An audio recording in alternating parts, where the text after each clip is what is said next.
Welcome back, everybody, to the Growing Band Director podcast. I'm doing a podcast today, sort of impromptu, because of some demand that I've been asked for some pep band music that works really well for your kids. And I wanted to share with you my quick approach that I've been using for many years and how you can actually acquire some of this stuff for free with some work through your kids, especially any kids who are in maybe in music theory with you. The reason I'm doing this because just there's been a lot of people contacting me, and I said, I'm happy to share this stuff. Anybody who wants to email me, I'm happy to share my stuff, smithk@westbrookschools.org. But also wanted to let you know that you can also do this too, and your kids can have ownership in your program through this. First of all, this is not a licensed approach. I have not like cleared waivers in doing all these things. Simply just trying to take a tune to arrange for my kids to play at our home games and things like that, and pep rallies. So my approach to pep band is a couple things. First of all, I want it to be easy. I want it to be fun for them to learn. I want it to be contemporary tunes for the most part, or older tunes that they want to play, not just older tunes that we own, right?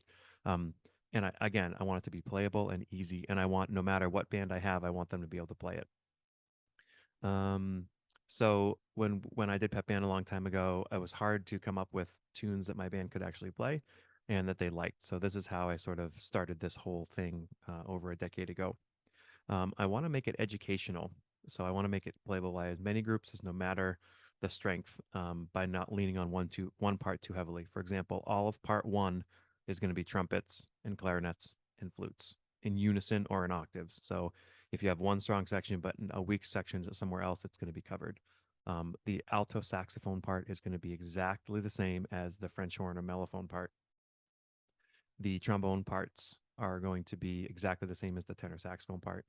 And then all the bass instruments are also going to be the same. I'll also write a percussion part of just a bass and a snare book, and it's super simple groove stuff.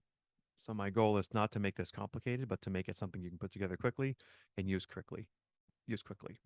So for me, the power of something easy and the power of making it using unison and octaves when needed as well is super powerful because that works really well. And kids like it, and it's easy to do. So often I see these arrangements that are just complicated and would take time to put together. But if you've got a show to learn and other stuff on your priority list, you want it stuff that will come together pretty easily. For me, I do this in my music theory class. And it's a unit that we do in our arranging section, which is our second semester of music theory. So again, you'd have to find a way that this works for you, but I'll give you sort of the template that I use through this short podcast. To me, they get ownership in the program, um, and they get arranging skills that benefit the band, and they learn how to do that arranging, which will help them as they get older as well.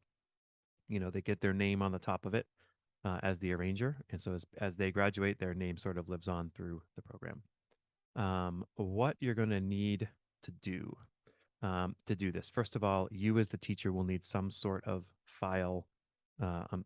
program to use. So you need some sort of Sibelius or Finale or something else where you can make your parts and your scores look really, really nice.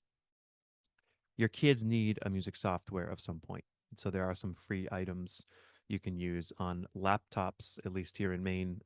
We have students who have MuseScore, which is sort of like a basic version of Finale, and that can be downloaded easily and for free. Another one that's web based is NoteFlight. So they get as long as they have a device to be on, they can use that, and it's based on the interwebs. And I'm sure there are lots of other options out there as well. Those are the two that I've used. And the last thing you'll need is I use Music Notes for access to the lead sheet of the tunes. And what's great about musicnotes.com, if you haven't known it, basically you can find any tune you want on there. And you do have to pay to get the lead sheet. Sometimes it's $2, $3, up to $5 for the lead sheet. I actually get like a gift card that we buy with our music money, and then I can use that however I want on that website. But what that allows me to do is actually take the tune and in almost every case decide what key I want it in. It'll put it in the right key before I download the PDF. So you need to have access to the score and the chord changes for these. So those are the only things that you need. You need your own program in order to be able to sort of make a final version for the kids. The kids use their NoteFlight or MuseScore free software, and then you need to be able to get the lead sheet from somewhere. And you can find a lot of free lead sheets, but to me, musicnotes.com is a really easy way to do that. So next, what I'm going to do is share my screen for those of you who are watching, and just show you the steps on how I go about doing this. Okay. So this is the paper that I give out, and it's for, again, music theory. That's just an arrangement of what I have. Um, so it says arrange a pop song of your choosing for the assigned instrumentation. Your song must be approved in order to have it added to the pep band music book and performed at public events. To be done on MuseScore or Sibelius or Finale if students already had those, which they don't. Or, of course, we already talked about Note Flight.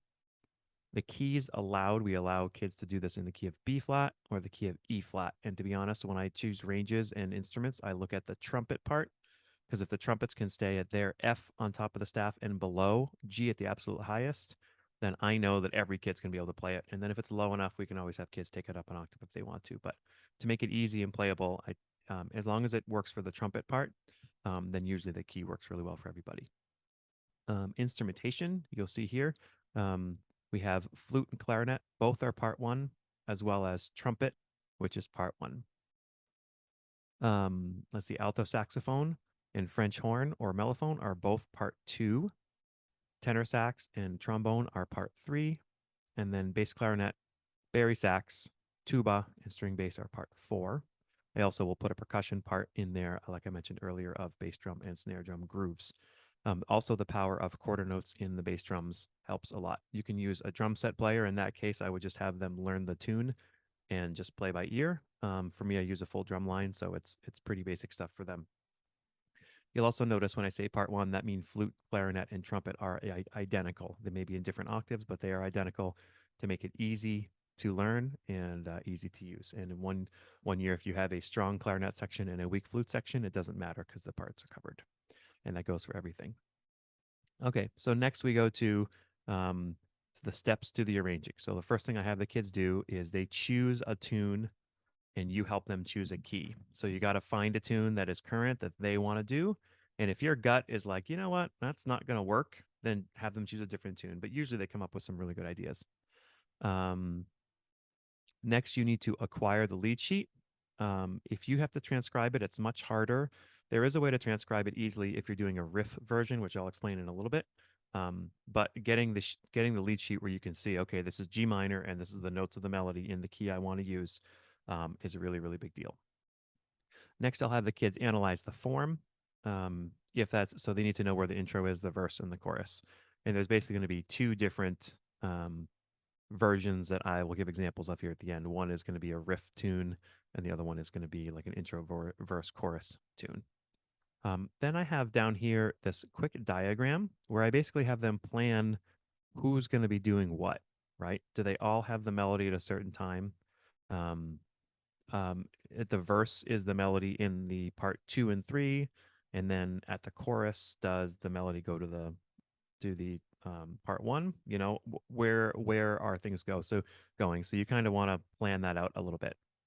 And then, one trick on this is if you have like an accompaniment part, like so say your trombones and tenor sax are playing like the chords underneath, are they going to play whole notes or are they going to play some sort of small rhythm that's going to help propel the piece? So, I would advise against using the exact rhythm on the lead sheets. I would make something that works rhythmically that's pretty simple. And again, you'll see a couple examples of things that I'll show you.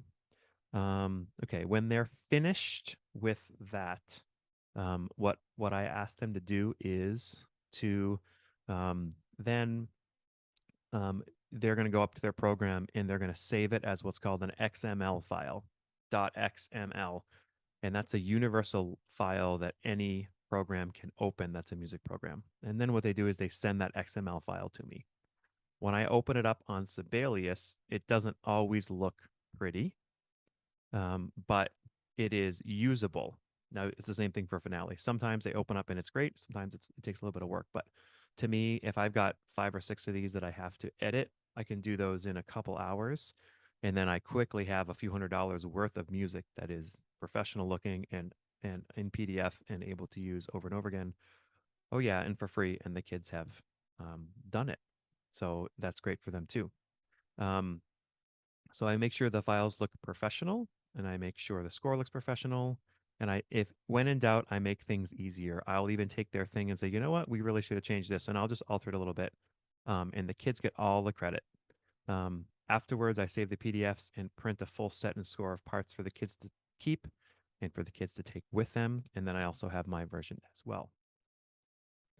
So now I wanted to show you three sort of easiest ways to do this, three versions that I use. This first one is called a riff tune, and this is our tune on Seven Nation Army. The easiest way to do this is just to find a very short melody that you can use, sometimes 2 bars, sometimes 4 bars, and there's lots of them. And they might come from tunes that are longer, but you just need to use a short version of it.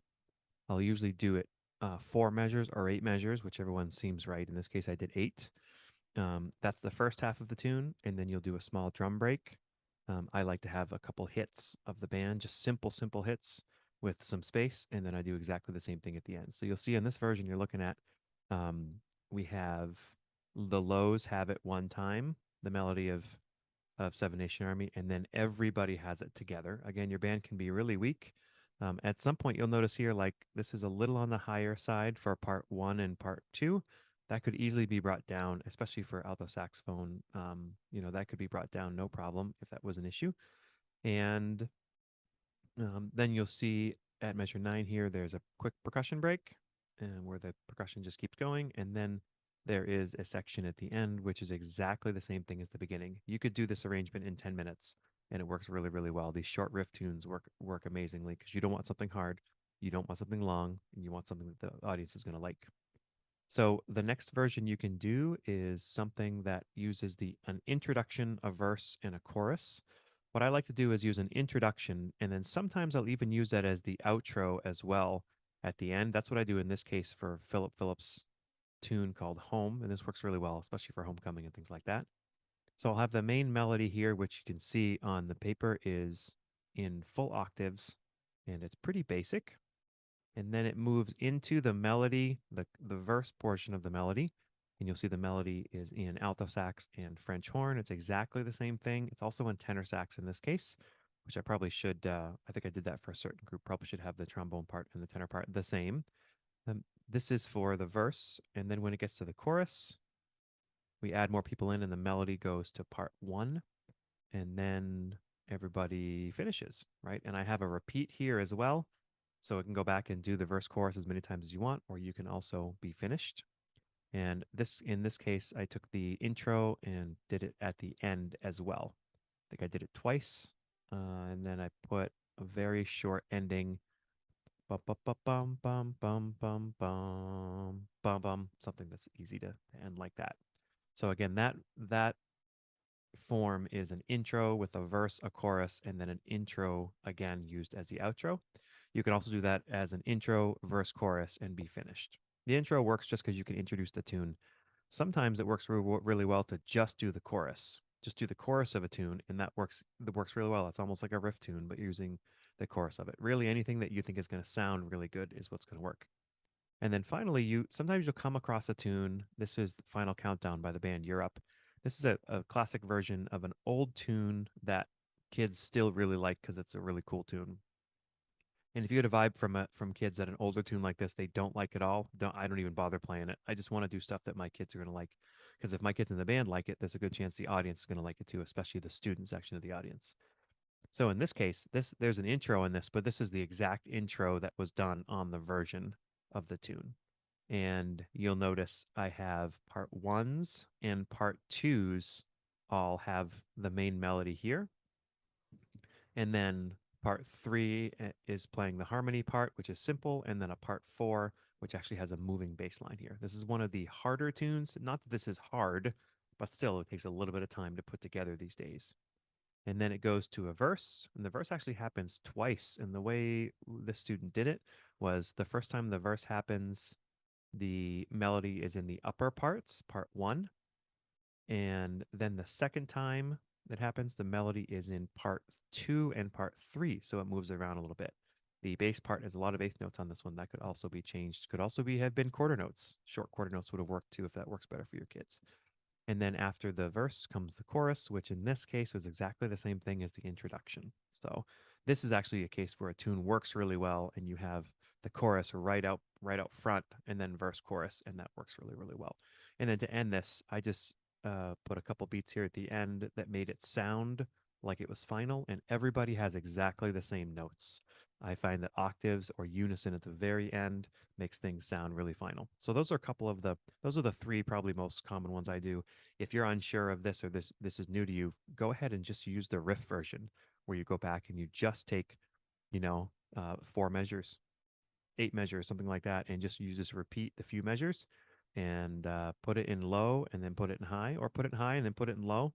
Do a drum break and do it again, and you got it. You got 30 seconds of music. That's pretty easy for your kids, and everybody's got the same thing. So those are the practical ways that I use forms in this project. So to me, this approach is very doable for our kids. It usually takes them 3 or 4 weeks of my class time in order to do that. Um, but we just have this endless amount of tunes that we can use and we can do.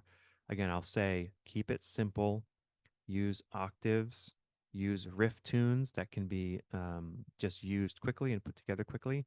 And most importantly, make pep band something that's not hard for the kids, but something that they can do pretty quickly and go on it and do it, right? Because you've got other stuff you want to do as well.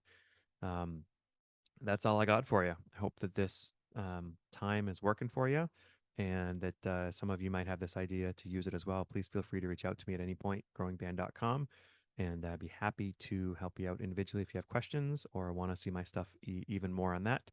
Again, if you could subscribe to the podcast, hit that little plus button up on the top right, that'd be really helpful. And find us on YouTube and all the other places. Hope you guys are well. Have a great start to your school year.